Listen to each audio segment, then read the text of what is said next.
गोद लिया बेटा। महिमा, अब भी समय है, ज्यादा देर नहीं हुई है। वंश को चलाने के लिए लड़का ही जरूरी होता है। लड़कियों का क्या है, वो तो पराया धन होती है। एक ना एक दिन तेरी बेटी दृष्टि भी अपने ससुराल चली जाएगी। फिर बुढ़ापे में कौन तुम्हारा सहारा बनेगा, कभी सोचा है तुमने?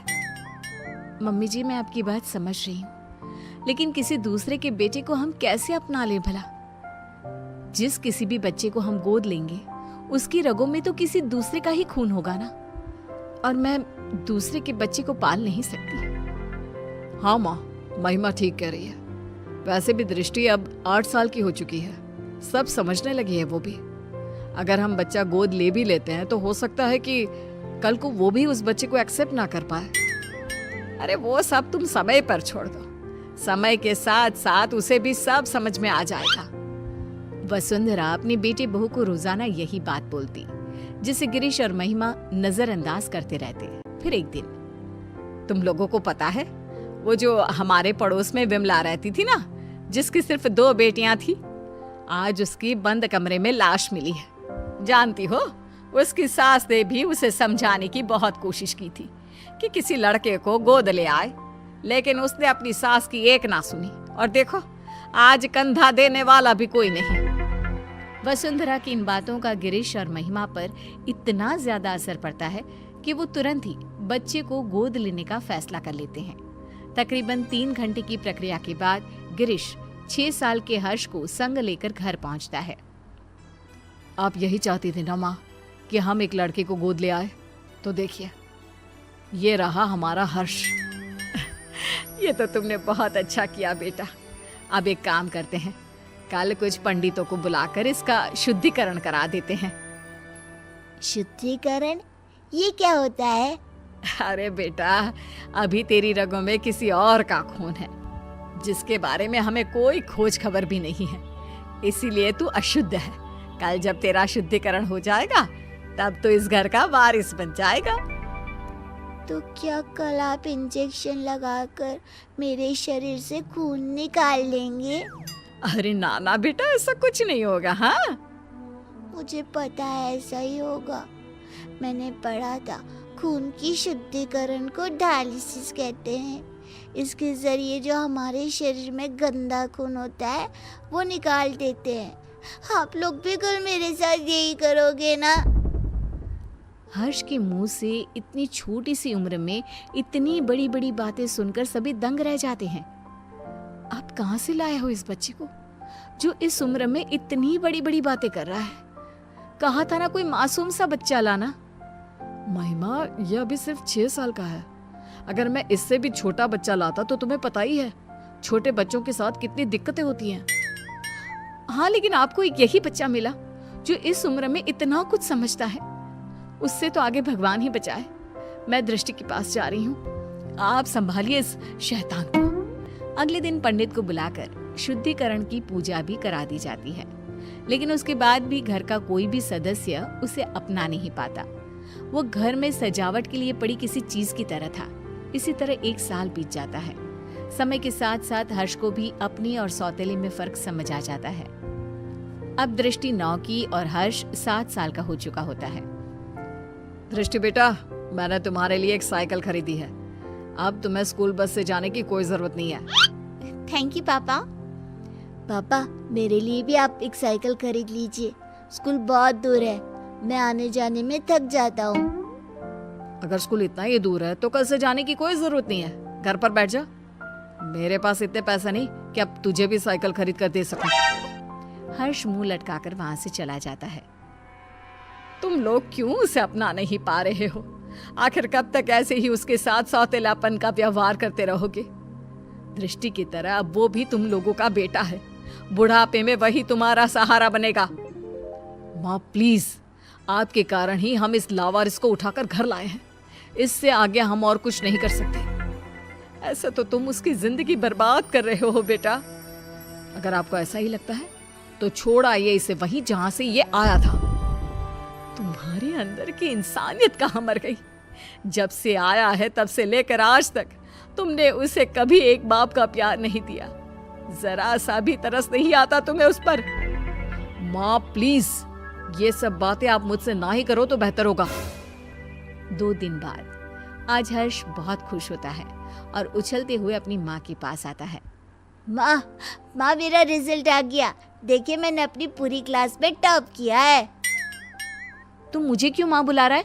मैं तेरी माँ नहीं हूँ, समझा? अरे क्यों डांट रही है बच्चे को? माँ ही तो है तू उसकी। सगी माँ नहीं हूँ मैं इसकी, जो ये इस तरह बार बार मुझे माँ माँ बुलाता रहता है। ये सगी माँ कौन होती है? क्या माँ भी कभी सगी और पराई होती है? लो, फिर शुरू हो गया। माँ जी, आपने ना इसे बहुत सर पर चढ़ा रखा है। अब आप ही संभालिए इसे। दृष्टि स्कूल से आती ही होगी, मुझे उसके लिए खाना भी बनाना है। इतना कहकर महिमा वहां से चली जाती है। दादी, कोई मुझे प्यार क्यों नहीं करता? सब दीदी से ही क्यों प्यार करते हैं? अरे ना ना बेटा, ऐसी कोई बात नहीं है। दृष्टि बड़ी है ना, इसलिए बस सबको उसकी फिक्र लगी रहती है। फिक्र और प्यार दोनों में अंतर होता है दादी। मम्मी पापा ना तो मेरी फिक्र करते हैं और ना ही मुझसे प्यार। 7 साल के बच्चे की ये बातें सुनकर वसुंधरा खामोश खड़ी रह जाती है। उसे समझ में नहीं आता कि वो बोले भी तो क्या। इतने में ही वहां दृष्टि भी आ जाती है।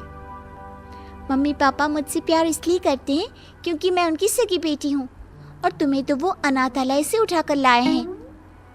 दृष्टि, कितनी बार समझाया है, इस तरह बात नहीं करते। छोटा भाई है वो तुम्हारा। ये मेरा कोई भाई भाई नहीं है। दीदी, मैं आपका सगा भाई नहीं हूँ, तो मेरा भी तो आप लोगों से कोई खून का रिश्ता नहीं है। उसके बाद भी जब मैं आप लोगों का स्वीकार कर सकता हूँ, तो आप लोग क्यों नहीं अपना रहे मुझे? शोर सुनकर गिरीश और महिमा भी बाहर आते हैं। इतना शोर क्यों हो रहा है यहाँ? क्या चल रहा है ये सब? देखिए ना पापा इस लड़की को। क्यों रे हर्ष, आप कौन सा ज्ञान झाड़ रहा है तू?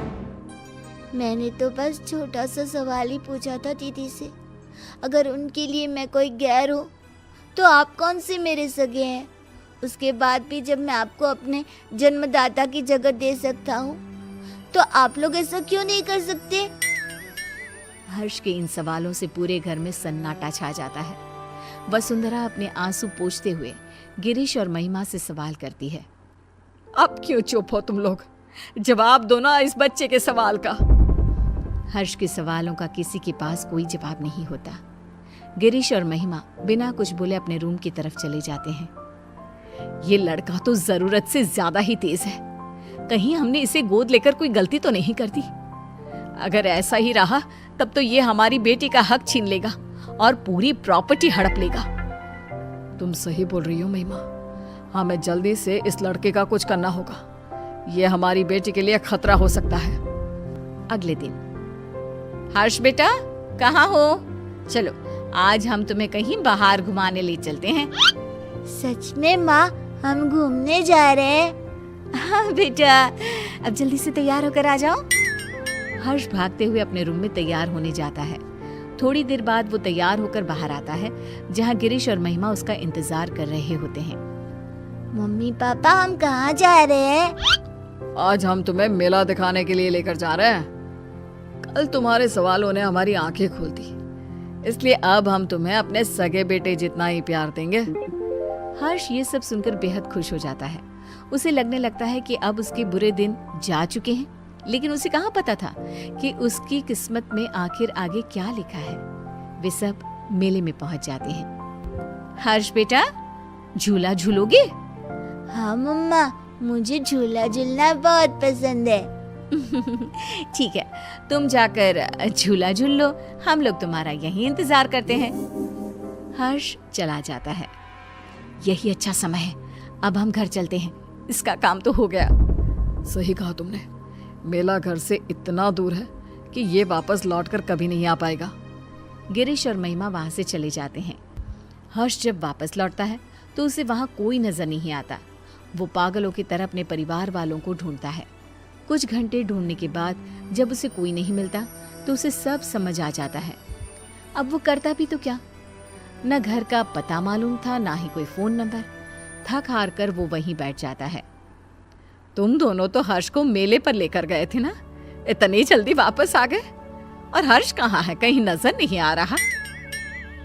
माँ, वो अपने पुराने दोस्तों से मिलने की बहुत जिद कर रहा था, तो हम उसे अनाथ आश्रम छोड़कर आ गए हैं। कुछ दिन के बाद आ जाएगा, आप परेशान ना हो। वसुंधरा को दाल में कुछ गड़बड़ लगती है, लेकिन वो कुछ नहीं कहती और सीधे अपने रूम में चली जाती है।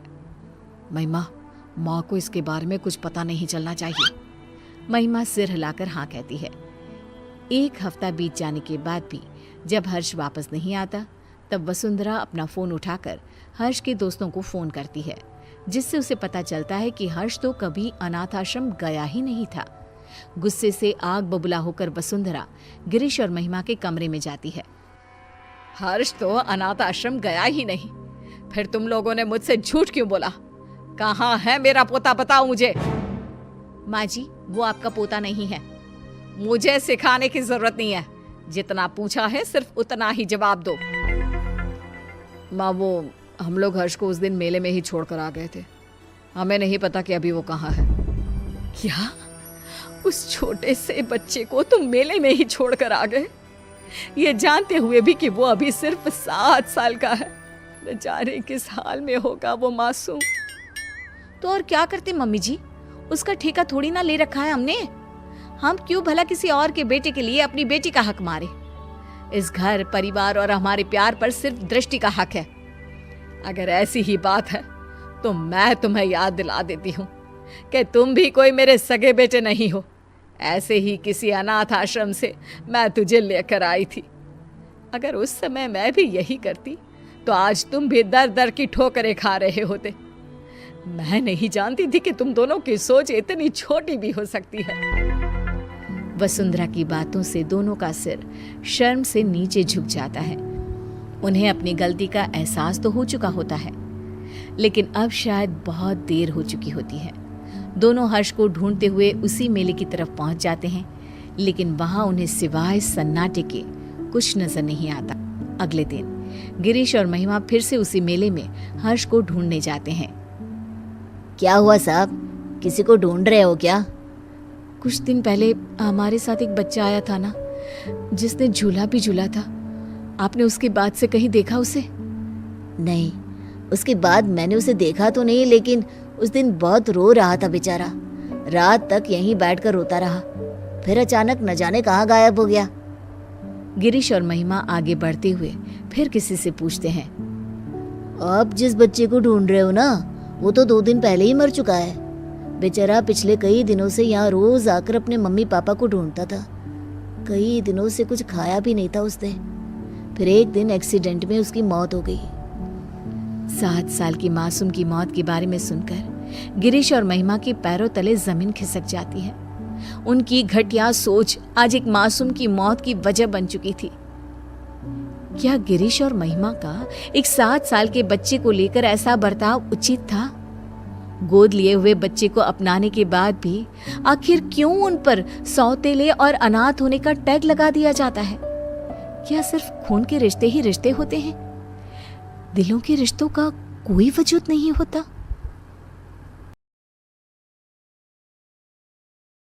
गूंगी बहू, अंधी सास। एक परिवार में 5 लोग थे। ओम प्रकाश, उनकी पत्नी सुमित्रा, बहू भावना, बेटा राहुल और एक थी उनकी बेटी प्रियंका। वैसे तो ओम प्रकाश और सुमित्रा के घर में सब कुछ ठीक ठाक था, लेकिन सुमित्रा की एक आदत थी। घर में कुछ भी गलत या सही हो तो वो किसी से कुछ नहीं कहती, और भावना स्वभाव की इतनी सीधी सादी थी कि अगर कोई उसके साथ गलत भी करता तो भी वो उसे कुछ नहीं कह पाती। इसी के चलते प्रियंका और राहुल घर में मनमानी चलाते रहते, क्योंकि घर को संभालने वाली औरतें इस तरह से रहती थी जैसे वो गूंगी और अंधी हो। माँ, मैं अपनी सहेलियों के साथ पिकनिक पर जा रही हूँ। ठीक है बेटा, चली जाओ। और मुझे आने में रात हो जाएगी, देर से ही आऊंगी मैं। अच्छा, कोई बात नहीं बेटा। अरे भावना, तुमको एक बार में समझ में नहीं आता क्या? नाश्ते में फिर से पराठे बना के रख दिए। कितनी बार तुमसे कहा है कि मेरे लिए ढंग का नाश्ता बनाया करो। ठीक है जी, आगे से ध्यान रखूंगी। अरे ये बहू से किस तरह से बात कर रहे हो तुम राहुल? अरे तो और क्या करूं पापा, इसको कहीं बात एक बार में समझ में ही नहीं आती। सुमित्रा, तुम अपने बेटे को समझाती क्यों नहीं? बहू से बात करने का ये क्या तरीका है? अरे जिसकी जैसी मर्जी आए करो, मुझे क्या। भावना बेटा, तुम भी तो कभी कुछ कहा करो। इस तरह क्यों सबकी बातें सुनती रहती हो?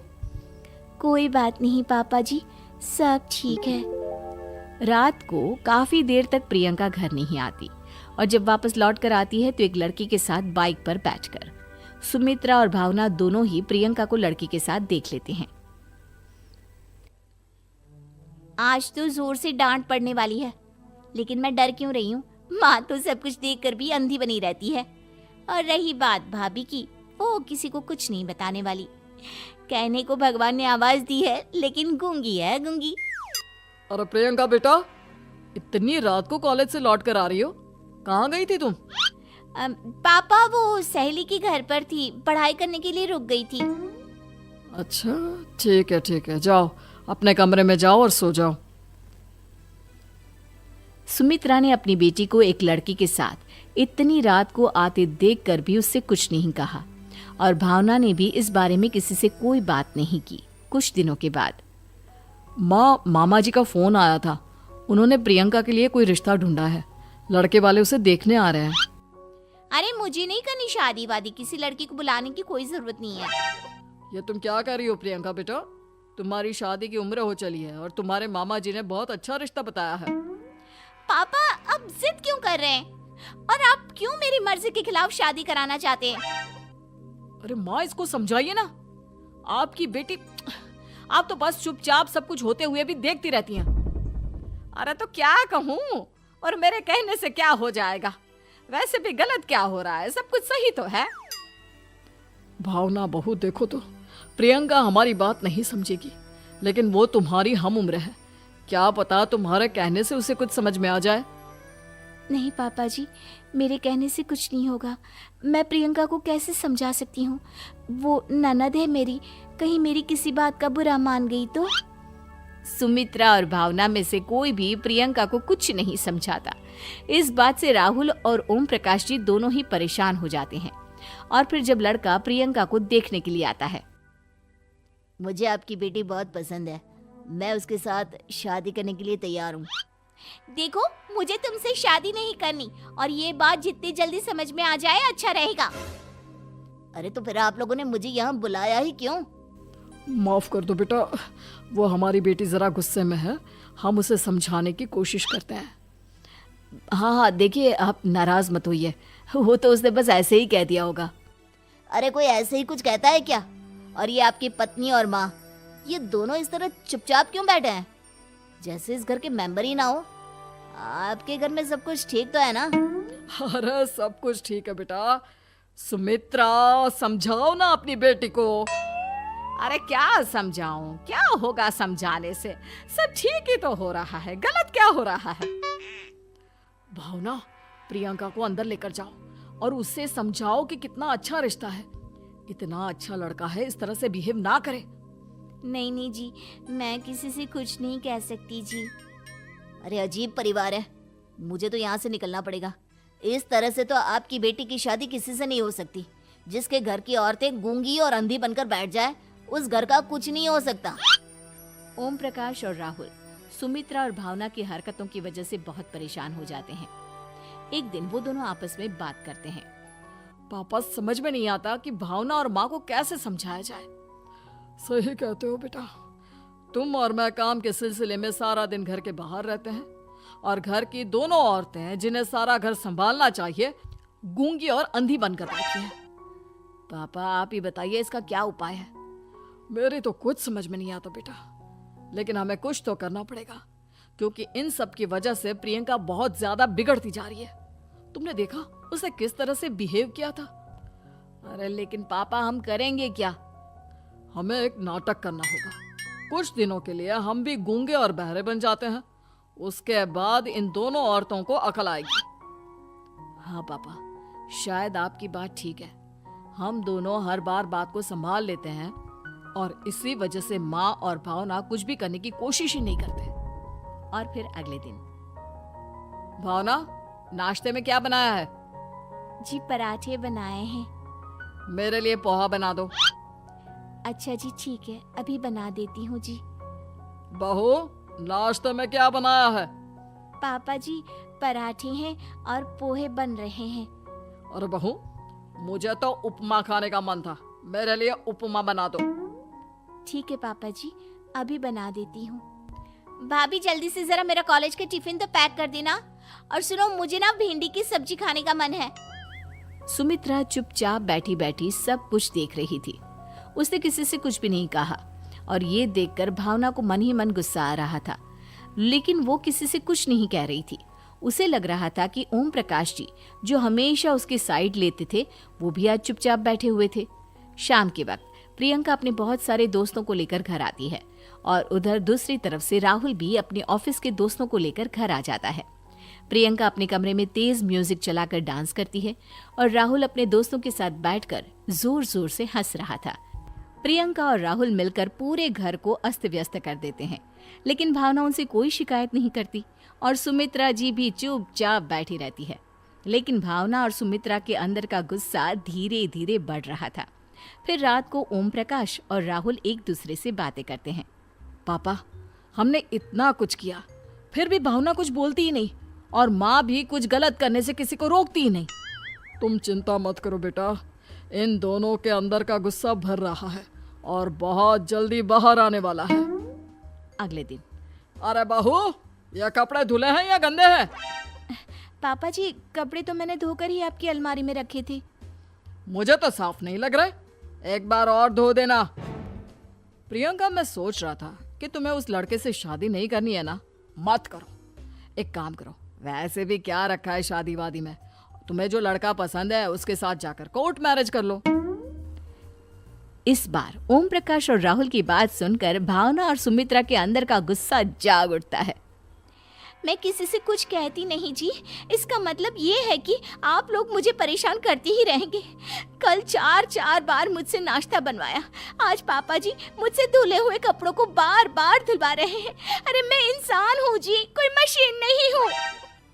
तुम दोनों ने मिलकर इस घर की कैसी हालत बना दी है और अपनी बहन को भागकर शादी करने के लिए कह रहे हो। तुम भाई हो या दुश्मन?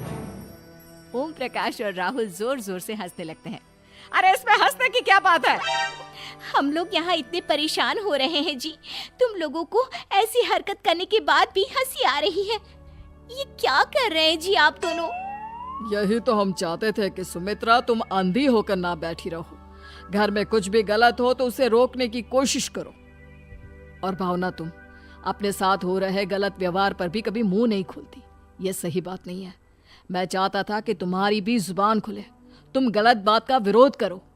गूंगी बहू और अंधी सास की ये जोड़ी इस घर में अब नहीं चलेगी।